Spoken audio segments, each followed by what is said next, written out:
Good evening. My name is Matt. I'm going to be the counselor today. So, quick heads up, I've been counseling for about 5 years. I have my master's degree from Mercy College. And just to let you know, this interview is going to be recorded. It's strictly for educational purposes. So, if you feel you don't want to go ahead with this, I could shut it off whenever you want. Only thing I will say is everything is kept confidential, except for if you explain that you're going to be a hazard to yourself or anyone else. Okay? Mm-hmm. All right. Let's start with a little bit about yourself. So my name is Tiffany.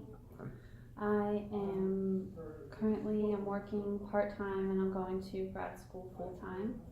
And I'm trying to get my master's in school counseling, and I was working full-time, but I just didn't feel like I could handle the classes, so I just recently picked up 2 different jobs. One's like being a nanny, and the other one I have an older girl with developmental disabilities, and her parents have me take her out in the community and do more like living skills with her and things like that. Okay, that's cool. All right, and so how can I help you today? So recently I've been having a really difficult time in my relationship with my best friend. She and I have known each other probably around 14 years or so, and when we first met, she had a young daughter with Down syndrome that was maybe 2.5 or 3 years old, and then she had an infant daughter, and I started babysitting, and then we became friends, and I house sat when she and her husband went away, and then we started kind of like riding horses together, and we really become close. And then she got pregnant with her 3rd child, and I went and moved in before I was going to get my undergrad. So I lived with her when her boy was born, and she's gone through a divorce and had a lot of difficult times in the past 6 or 7 years, but recently the kids have just kind of all had such behavioral issues that when she calls me, like, she really only wants to just talk about all the problems she's having with the kids, and I just don't even know, like, I don't know if she even wants me to say something, but I feel like she wants advice, and I feel like I know a lot of things, I see a lot of things that bother me, but I feel like if I tell her, it's gonna ruin our friendship. Okay. All right, so you have a friend. All right, so 14 years you've been her friend, and she's having these issues with her kids, behavior issues. And basically you feel like she wants you as a someone to talk to, someone to actually get some advice from, and you don't know whether or not you should give your honest opinion because it may cause some sort of friendship issues, correct? Right. Okay. So she has 3 kids, you said, correct? Yeah. All right, so starting with the first one, I mean, what kind of behavior issues are they exhibiting? So she has 1 boy and 2 girls. The boy is the youngest, and she's taken him back and forth to counselors and therapists and stuff, and she got him labeled for services, and I believe he's labeled oppositional defiant. Okay. And then she started noticing that he was getting really aggressive with his sister, and when she would make him upset, he would like physically kick her or punch her or attack her. And then he started getting frustrated with his schoolwork, and he would come home and rip his homework up, snap his pencils, and throw his school bag, and just being really kind of explosive when he's upset, just cannot contain his anger. And she's at a point right now where she's like a little bit afraid that he's going to hurt his sister, because before he was young and she could pick him up and like literally, like hold him or pull him away, but now he's getting bigger and stronger, and he's kind of attacking his one sister, and she just feels like she has no control. And I feel really guilty because obviously he's struggling and he's he needs some kind of support, or something needs to change. Like, it's not a normal healthy behavior. Okay. And all right, so the one kid, he's getting physically violent, correct? Mm-hmm. Now, is dad in the picture?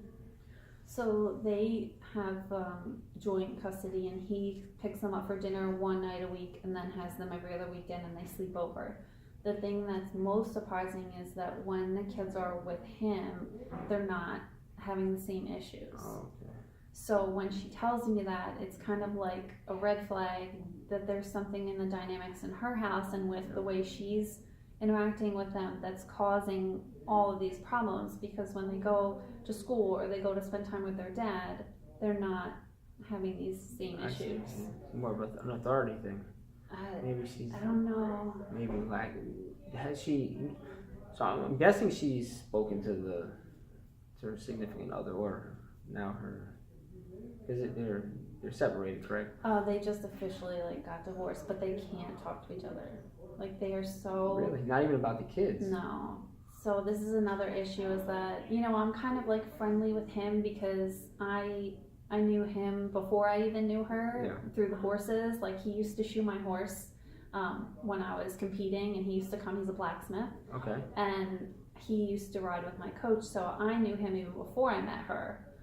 And when they split up, I just tried to be there for the kids when they wanted me there, and sometimes he would be there and she would be there, and I didn't want to show the kids that I was partial. Yeah. So I would always say hi, give him a hug, and we've always maintained a friendly relationship. So now when he comes to pick them up at the house, he's always friendly to me, and I give him a hug and stuff, but they don't even make eye contact. Like, they can't speak to each other. And anytime, they email back and forth, it gets very contentious, and she feels that he's always challenging her and trying to tell her how to be a better parent. And now she needs someone to lean on, and here comes you, and you're kind of intertwined with both of them. Now it's kind of, that gets kind of weird, because he knows that you're involved with the kids, correct? Yes, he does see me pretty consistently, and he tells them whenever I'm over, sleeping over, or talking to them on the phone, so he knows that I'm there. And okay. I don't have as much of a problem with him, obviously, as she does. Yeah. But I just don't want to make the kids think that he's a bad person, the way that she portrays him as a bad definitely. person. And I think if he's got some kind of system with them where they're more respectful of each other and they're getting along, she kind of does need to be doing some of the things that he's doing. Exactly. Oh, so you know what he does. Well, I kind of feel like I know some of the ways that he handles them, and she doesn't agree with it, but he's not having the behavior problems that she is. So on the one hand, she thinks he's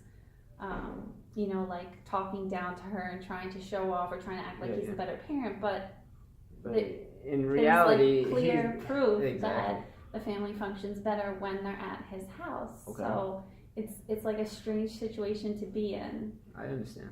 To not want to hurt my friend's feelings and not want to take his side, but to kind of how do you give her some reality without being insensitive? So on one hand, you agree with the father, the way the father is basically disciplining the kids and surrounding himself with the kids, but not so much as the mother. Right. And your issue is you don't know how to tell her, or basically how to explain to her that the father is doing.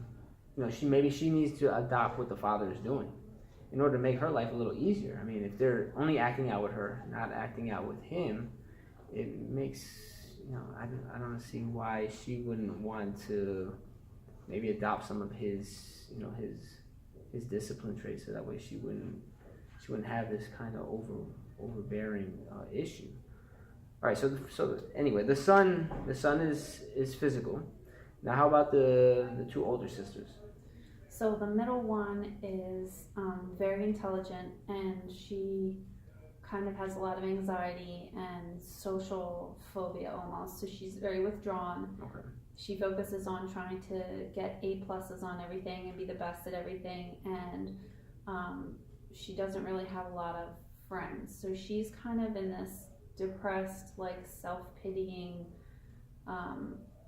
phase where she locks herself in her room and stuff, and then when she does come out, she doesn't really get along with the younger boy, and she pushes his buttons, and it's almost like on purpose. Like she knows that he goes crazy when she plays the flute or she hums or she chews loud or she does something. It's really trivial stuff that'll set him off, and so she'll come and she'll start practicing her flute, and his face will turn bright red, like he will just flip out, like he can't handle it. And she'll say things like, well, I'm not allowed to play my flute because he doesn't like it, when she really knows that it's setting him off, and she could stop and choose another time to do it, but she acts like you're gonna take away her right. You can never really call her on it, like as her mother says, you can never really call her on it and act like you're just doing this to piss your brother off. Gotcha. Because she always plays innocent and is like, well, but I really like the flute, I just want to play the flute. And it's like a passive aggressive way of irritating her brother. Gotcha. And kind of not cooperating with her mother. So she's doing a lot of like avoidance of the family, and then when she comes out, she kind of just challenges her mother and gets very stompy and pouty, and just is kind of like being miserable all around, and starting a lot of fights with the younger one, which he's the explosive one, so it always becomes an issue. Okay, so there's social phobia with the middle one, and she's pushing the buttons of the younger aggressive boy. Is the mom, is there any interventions, anything they're doing for the social phobias for the middle child? No, and the strange thing is, she said the middle daughter told her at one point, everything hurts. Like everything hurts and everything feels bad. And when she said that to me, I told her, my friend, I said, she's obviously very depressed. Yeah.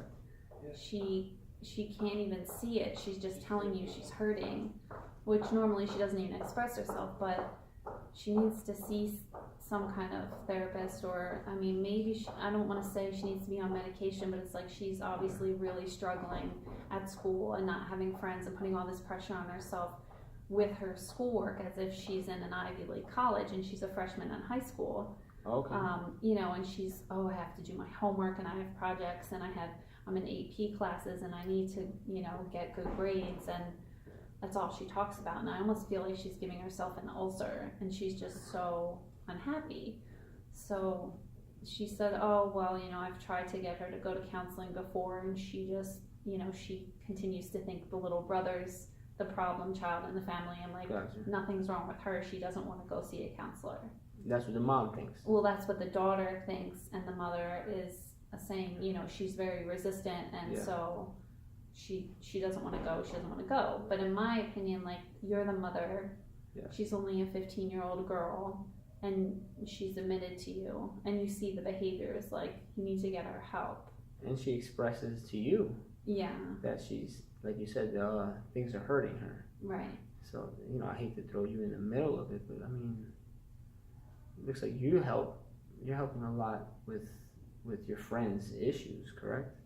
I try to be there and support the kids as much as I can, and sometimes they will open up to me a little bit more than to their mother, because they're always just at odds with each other. Gotcha. They're always fighting with their mother, and she's just so exhausted at this point, she almost doesn't care. So she'll call me up and just be like, at this point, I'm so tired of fighting them, I just don't even care anymore.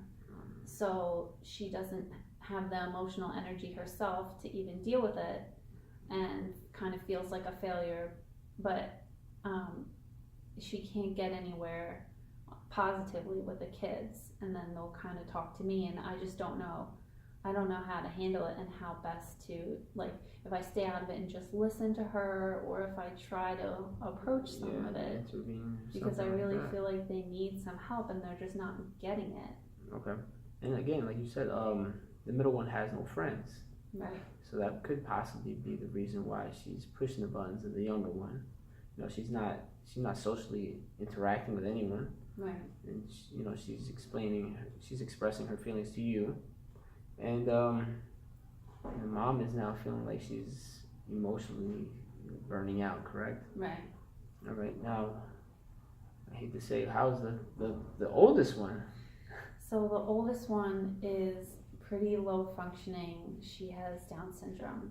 Okay. She just turned 18 years old, and her issues are so much bigger than the other two, that for pretty much her entire life she's been the center of attention, because she needs all the doctor's appointments, and she has everything wrong with her physically that she could, you know, that her immune system is weak, she has arthritis and bad eyes and asthma, and she's got celiacs, and so she's constantly in need of doctor appointments and therapists. And so the other two, just kind of growing up, were always felt like they were in the shadows. Yes. And now that they've both become so difficult behaviorally, the oldest one is kind of getting pushed to the side, because she's a happy kid. You know, a lot of times they're just she's very childish, like she's almost like probably toddler age cognitively. Gotcha. And she's very happy, but she's kind of regressed educationally. And at this point, her mom has noticed that she can no longer count, she can no longer read, and she can no longer write her name or her address. And she's been trying to fight the school board and fight to change her IEPs and, you know, get her in different classrooms and things. And it's just, there's so many meetings and so much paperwork and so many other things that she's like, I'm one person, and I can't take this kid to Boy Scouts and this one to band camp and then be at the doctor for this one. Yeah. So the oldest one has almost kind of just been getting a little bit neglected, and she's just like watching TV all the time, or on the computer all the time, just kind of vegging out and just not even being attended to, kind of. So it's really hard, because, you know, she probably is the most in need, and she gets kind of like the least amount of attention right now, just because the other two are so difficult in the house. And the middle one also kind of has been, she used to be the protector of the older one and just kind of like mother her, and now she feels like, oh, well, she knows more than she says she does, and she's using her disability like to manipulate, and now she's kind of turning against her. So the middle one is kind of like angry at the older one with Down syndrome, acting like, well, she doesn't get as hard of chores, and everyone treats her like she can't do anything, and she can, and she says really nasty things about her. And she used to be the one to always defend her, and now she's turning on her. So it's a completely different dynamic in the whole household. It's shocking to see, because I'm not there a lot. I used to be around them all the time, and now when I go back into the house, it's like I can't believe how every relationship is kind of like severed and broken right now. So it's, I mean, she'll literally call me and we'll talk for 2-3 hours, and I'm just feeling like so burdened by it, and I just don't even know what to do. And whenever the kids go to her ex, you know, she has a minute to hang out with me or talk to me, like she wants to unload about all this stuff. And it's like, what am I supposed to do? Gotcha. Wow, so it does sound like she has a full plate at home. Incredibly difficult family. Sounds like it. And I mean, I commend you for being a really good friend. I mean, because it definitely sounds like she needs help.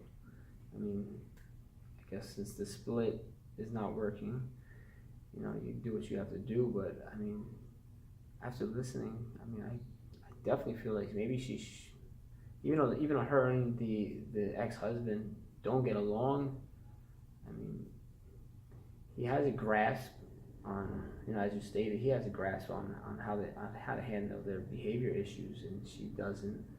And you feel like you're burdened now, because you don't know whether to intervene and, you know, express how she should go about it, correct? It's very difficult. That's a difficult scenario.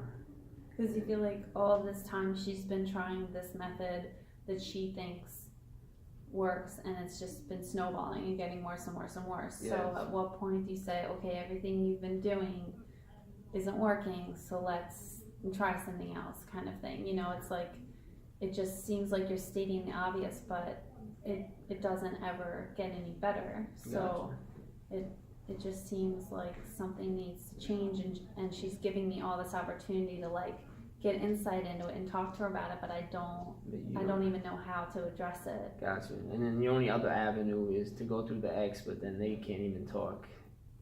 Right, and Together, I feel like if so I it's talked like, to him behind her back, yeah, that would this just will feel be like, that would just be absolutely betrayal, and she would be devastated because she doesn't like anything about him, and all she wants to do is complain about him, which I try and stay neutral with that, and I don't defend him like to her, but I'll say, well, I understand, you know, what he's trying to do, and I don't think he's trying to be nasty when he does this. He's just trying to do what's best for the kids, and I'll try and just like slide that in there instead of feeling like, you know, you need to stop like hating everything that he does just because of who he is.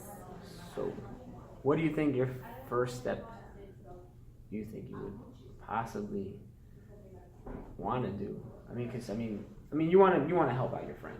I do, and I You wonder just don't if, know how to go about it. I know. I wonder if I should talk to the middle daughter, because she was kind of the closest with me. Like when I babysat, it was me and her, and the older one would be at school, and the younger one wasn't born. Okay. And we started like hanging out together, and she's kind of like my buddy. She was. Now she's getting very introverted, but I feel like maybe I could talk to her and get her to open up about her feelings and try and talk to her about maybe going to get counseling. But then it's like, is that stepping on my friend's toes, and will she feel upset if I just go and like talk to the daughter? That's maybe that's a possibility Without, actually to get you through. Maybe if you you know, elaborate that you want to help. I mean, she knows you want to help. Right. You know what I mean? She knows you want to help. You're a good friend, and since you know the middle one actually expresses her feelings to you, maybe that is one way you can actually try to help your friend by, you know, expressing and listening to what the middle child is going through. You know, I guess I think that would be a good option. I mean, you know, it's like you said, she needs help, and you know that's the middle. The youngest child is being physical, which is dangerous. You really don't want to deal with that. And if he gets too big, then he's really gonna be hard to handle. I know. And so I just, you know, most of the time I'll just sit back and I'll listen, and just my response is just, wow, like that's really hard to believe, or I can't imagine what you're going through, and especially because like I don't have my own children, and I can't imagine what it's like to be her and to have that day in and day out. I'll go and spend a couple days with them, and they'll, you know, ask me to sleep over and ask me to cook breakfast with them and do everything, and it's like very emotionally draining being there for 2 or 3 days, and I'll leave and I think to myself, I can't imagine doing that every day. Correct. Right, so that's all I say to her, but I feel like that's not helpful. Gotcha. You know, like that's just like, oh, I'm so sorry, and I don't want to just sit there and be like, wow, you know, that really sucks. Like that just to me is, I don't know. It doesn't sit well with me, because I feel like, wow, I see all these glaring problems, and I want her and the kids to be happy and healthy, but it just feels like I could so easily offend. Yeah, I understand. So you're basically, you don't know whether to, if you put your input in, if it's gonna hurt her feelings or if it's actually gonna help her. I mean, it's a tricky situation. So I mean, I wish I could help you more. I mean, to summarize, I mean, because it's going to conclude our counseling session. So, I mean, to summarize, so you have this friend, you've been friends with her for 14 years. She's newly divorced. She has 3 kids. Youngest one is a male. He has some physical abusive issues. The middle one is having some social issues. And the oldest has Down syndrome, correct? Mm-hmm. And you're being a good friend. You're trying to help her out, and you don't know whether or not to intervene because you don't want to hurt her feelings. I mean, you know, it seems like you have a grasp as to how to help her, but you know, like I said, you don't know whether if it'll help her or hurt her feelings.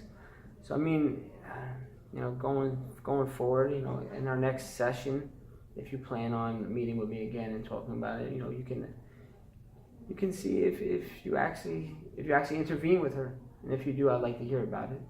I'd like to know how it went, whether she took it the wrong way or whether she accepted the intervention and she's allowing you to help her out. And yeah, I guess that's gonna conclude our session. It was nice meeting with you, Thank you. and I look forward to meeting you again. Okay. Thanks a lot. Have a good one. You too.